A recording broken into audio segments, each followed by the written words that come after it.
Hello everyone and welcome back to my channel, The Crafting Chemist. Today we are going to be doing the honeycomb stitch, and so the stitches you're going to need to know how to do this is of course your foundation row, which check out my other video if you don't know how to do that. Also check out videos if you do not know how to do the simple stitch or the Tunisian purl. And so to get started, I already have several rows finished. And I am going to get started with doing a purl stitch, and then my simple stitch. And what I'm going to do is be alternating that all the way across. So my purl, simple, purl, simple, and so on and so forth all the way across. Once you have finished going all the way across, you're going to return back to the start here by yarn over, pull through 1, and do the yarn over, pull through 2 all the way back to the start of the row till you only have 1 loop remaining. Our last row started with a purl. This time we're going to start with a simple stitch. And then our next stitch will be a purl.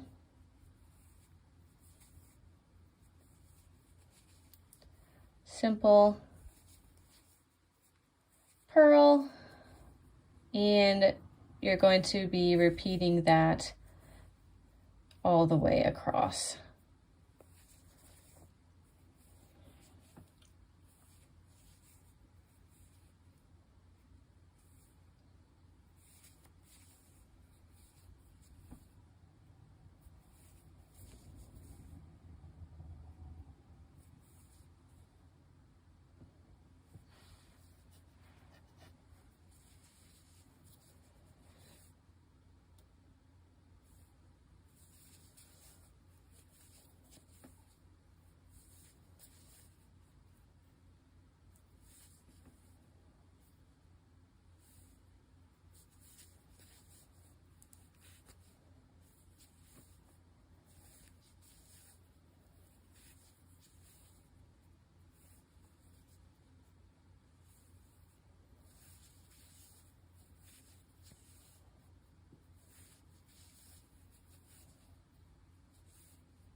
Once you have gone all the way across, you are again going to return in the same way by yarning over, pull through 1, and then yarn over, pull through 2 all the way until you have only 1 loop remaining on your hook.